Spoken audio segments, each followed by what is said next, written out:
what's up, brother? Jack Nerd here. I just completed seeing Kingdom a second time before I actually did this. The first time I was thinking about doing a live stream, but I just didn't want to get off track or off focus. So I figured I would make a quick set, have some of the key players in the video, and we'll talk about Kingdom for a little bit. First off, it felt a lot more refined than the first two, War for Cybertron, Siege, and then Earthrise. Feel a lot more refined. What I mean by that, it seems like there is more to everyone's story, including Megatron's, Optimus's, knowing of what their futures will lead them. Optimus becoming Nemesis Prime, and Megatron becoming Galvatron, which different take on Nemesis Prime, definitely. Primal, yeah, the voice actor, he was okay. He especially when I think it was a lot better than the voice actor for Beast Wars Megatron. So yeah, he still needs to learn how to say from and terrible. And he's like from and then terrible. So, but overall, he did a good job. The guy who voices Megatron nails it every time. I think he made Megatron his own role. If you watch episode 5, there is a callback to Beast Wars when the Predacons found the Nemesis and Megatron was at the controls. And so then they're attacking the Ark. And then Optimus Primal, or Optimus, flies toward the ship to attack. So there was that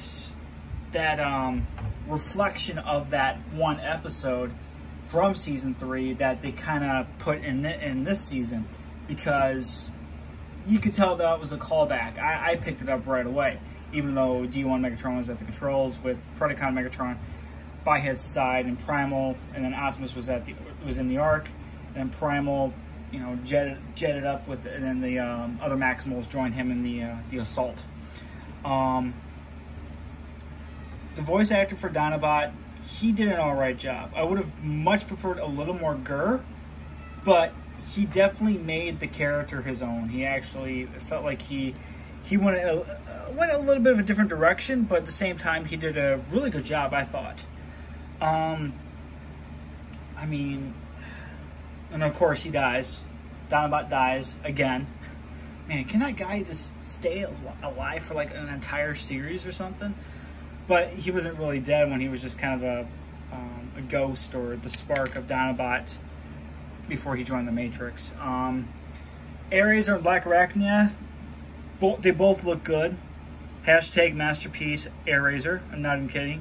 I would love to have an Airazor, to be honest. Because I have a Black Arachnia, Cheetor, Dinobot, of course, and Primal, and Beast Wars Megatron. But yeah, I mean, Airazor was really cool. So all the characters looked great. I mean, the Beast Wars characters looked a lot more sleeker, a lot more cleaner than the Autobots and Decepticons, where the Autobots look like they've been through hell, worn, torn. Same with the Decepticons and stuff like that. But I mean, if they would have done it a much more cleaner look, maybe.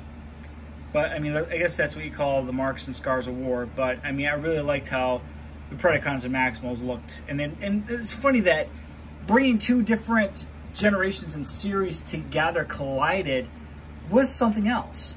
I mean, yeah, there was a lot of long pauses in between sentences when, I mean, that's one thing that a lot of those voice actors need to work on, is to cut out the long pauses and just make sure you have a good coherent sentence, speak with some emotion and not so stagnant or stale, which I'm trying to learn better myself when it comes to working on stop motions. What else happened? The Ark.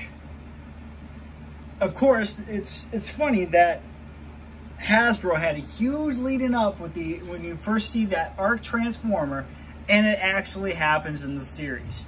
Granted, yeah, he didn't stick around for very long, but at the same time, it's like it's a nice nod to be like, oh wait, they actually did that. That's really cool.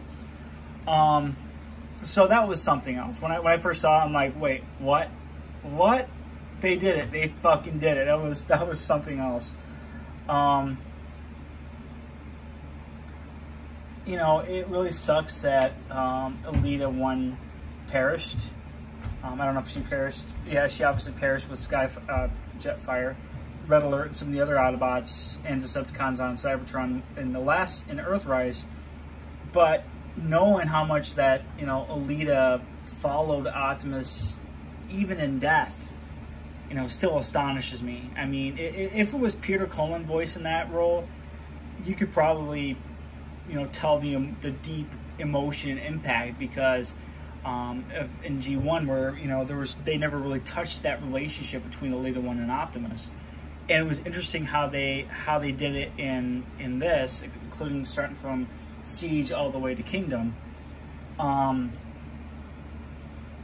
And knowing that all these different timelines converge into one is interesting, with the G1 Beast Wars, Galvatron and Nemesis Prime going into the Dark Universe to go into this timeline to, you know, muck things up. And I want to know more why Primal sided with Nemesis. I wish there was more backstory onto that. It was interesting with Black Arachnia, Dinobot, and Beast Wars Megatron, when they were in their timeline of Cybertron, that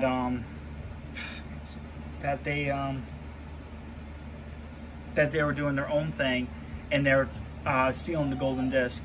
So that was interesting, because I remember that someone on YouTube did a Theft of the Golden Disc series, and seeing that kind of sort of translate into the show was pretty cool. It was really interesting.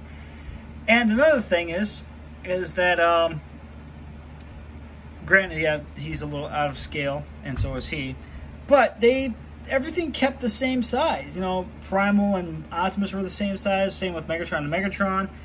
I mean, they weren't like yay big, because in Beast Wars they were probably about that big when it came to these guys, because of their throughout time of how many upgrades, and everything was all smaller and shrunk down, when in reality they were bigger.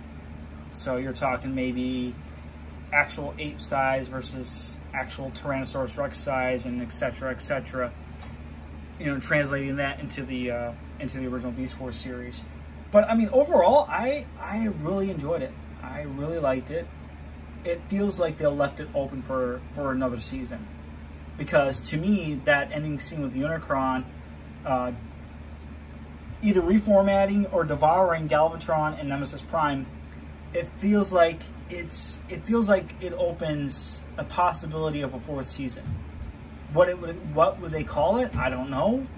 But to me, it seems like they left it on a cliffhanger. I don't know what Hasbro's going to have cooking up next after Kingdom. I don't know. Probably nothing, since Rise of Beasts is coming out. But yeah, I mean, it was a really good series. I really recommend it. It was a lot better than that garbage trash I saw earlier this week. That being that Masters of the Shit Universe, or Masters of the Universe, whatever the fuck you want to call it. God, that show was terrible. I actually, for the animations for this series, I give about a 10. Voice acting, I'll give it a solid 6. Overall action, we'll give it a 5. Yeah. Actually, I don't give the action a 6, the voice acting a 5, animation a 10. The story, I really liked it. It was good. The show is a recommend for me. Sorry if shit, I should have said this at the beginning of the video.